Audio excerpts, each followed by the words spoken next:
Accounts മൊഡ്യൂളിൽ bank ഡെപ്പോസിറ്റിന് ശേഷം വരുന്ന നെക്സ്റ്റ് ഫോമാണ് ബാങ്ക് വിഡ്രോവൽ. ഈ ഒരു ബാങ്ക് വിഡ്രോവൽ ഫോം യൂസ് ചെയ്തുകൊണ്ട് നമ്മൾക്ക് വരുന്ന ബാങ്ക് വിഡ്രോവൽ എൻട്രീസ് എല്ലാം റെക്കോർഡ് ചെയ്യാൻ സാധിക്കും. First of all bank withdrawal click ചെയ്യുമ്പോൾ ബാങ്കിങ് വിഡ്രോവൽ എന്ന ന്യൂ ഫോമാണ് ഓപ്പൺ ആവുന്നത്. ഈ ഒരു ബാങ്കിങ് വിഡ്രോവൽ ഫോമിൽ എങ്ങനെയാണ് ഒരു ന്യൂ എൻട്രി റെക്കോർഡ് ചെയ്യുന്നതെന്നുള്ളത് നോക്കാം.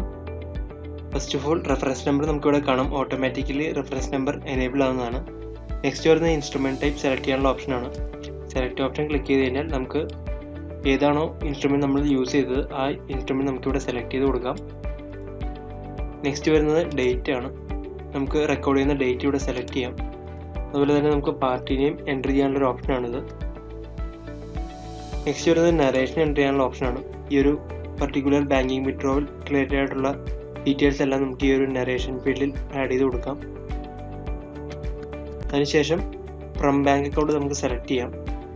നമ്മൾ ക്രിയേറ്റ് ചെയ്തിരിക്കുന്ന നമ്മുടെ ബാങ്ക് അക്കൗണ്ട്സ് എല്ലാം ഈ ഒരു ലിസ്റ്റിൽ നമുക്ക് കാണാൻ സാധിക്കും. ഒരു ന്യൂ ബാങ്ക് അക്കൗണ്ട് നമുക്ക് ക്രിയേറ്റ് ചെയ്യണമെങ്കിൽ ആഡ് ന്യൂ ക്ലിക്ക് ചെയ്ത് കഴിഞ്ഞാൽ നമുക്ക് ലെഡ്ജറിൽ ഒരു ന്യൂ ബാങ്ക് അക്കൗണ്ട് ക്രിയേറ്റ് ചെയ്യാൻ സാധിക്കും. നെക്സ്റ്റ് അതിനുശേഷം ടു അക്കൗണ്ട് ഇവിടെ സെലക്ട് ചെയ്ത് കൊടുക്കുക. ടു അക്കൗണ്ട് ക്യാഷ് സെലക്ട് ചെയ്തതിന് ശേഷം നരേഷൻ നമുക്ക് ആഡ് ചെയ്യാനുള്ള ഓപ്ഷൻ ഉണ്ട്. അതിനുശേഷം എമൗണ്ട് എൻ്റർ ചെയ്ത് കൊടുക്കുക. എമൗണ്ട് എൻ്റർ ചെയ്തതിന് ശേഷം എൻ്റർ കീ പ്രസ് ചെയ്ത് കഴിഞ്ഞാൽ നമുക്കിവിടെ റൈറ്റ് സൈഡിൽ ടോട്ടൽ എമൗണ്ട് കാണാൻ സാധിക്കും. അതുപോലെ തന്നെ ലെഫ്റ്റ് സൈഡിൽ എമൗണ്ട് ഇൻ വേർഡ്സ് അവൈലബിൾ ആവും. നെക്സ്റ്റ് നമുക്ക് ഈ ഒരു ബാങ്കിങ് വിഡ്രോവൽ ഫോമിൽ തന്നെ മൾട്ടിപ്പിൾ ട്രാൻസാക്ഷൻസ് നമുക്ക് റെക്കോർഡ് ചെയ്യാൻ സാധിക്കും. ഡാറ്റ എല്ലാം എൻ്റർ ചെയ്തതിന് ശേഷം നെക്സ്റ്റ് അത് സേവ് ചെയ്യാം. സേവ് ചെയ്യാനായിട്ട് സേവ് ആസ് ഡ്രാഫ്റ്റ് ഓപ്ഷൻ അല്ലെങ്കിൽ save as voucher option use ചെയ്യാം. Save as draft option click ചെയ്ത് കഴിഞ്ഞാൽ ഈ ഒരു പർട്ടിക്കുലർ ബാങ്കിങ് വിഡ്രോവൽ ഡ്രാഫ്റ്റ് ആയിട്ടായിരിക്കും സേവ് ആവുക. ഇതൊരു വൗച്ചറായിട്ട് തന്നെ സേവ് ചെയ്യാനായിട്ട് save as voucher option click ചെയ്യുക. ബാങ്കിങ് വിഡ്രോവൽ ഫോം സേവ് ചെയ്തതിന് ശേഷം അക്കൗണ്ട് സെർച്ച് പേജ് ആണ് ഓട്ടോമാറ്റിക്കലി ഓപ്പൺ ആവുന്നത്. ഈ ഒരു അക്കൗണ്ട് സെർച്ച് പേജിൽ നമ്മൾ റെക്കോർഡ് ചെയ്ത എല്ലാ ട്രാൻസാക്ഷൻ ഡീറ്റെയിൽസും കാണാൻ സാധിക്കും. നമ്മൾ ലേറ്റസ്റ്റ് ആയിട്ട് റെക്കോർഡ് ചെയ്ത ബാങ്കിങ് വിഡ്രോവലിൻ്റെ ഡീറ്റെയിൽസ് കാണാൻ ഈ ഒരു ഡാറ്റ ടേബിളിൻ്റെ താഴേക്ക് സ്ക്രോൾ ചെയ്താൽ കാണാൻ സാധിക്കും.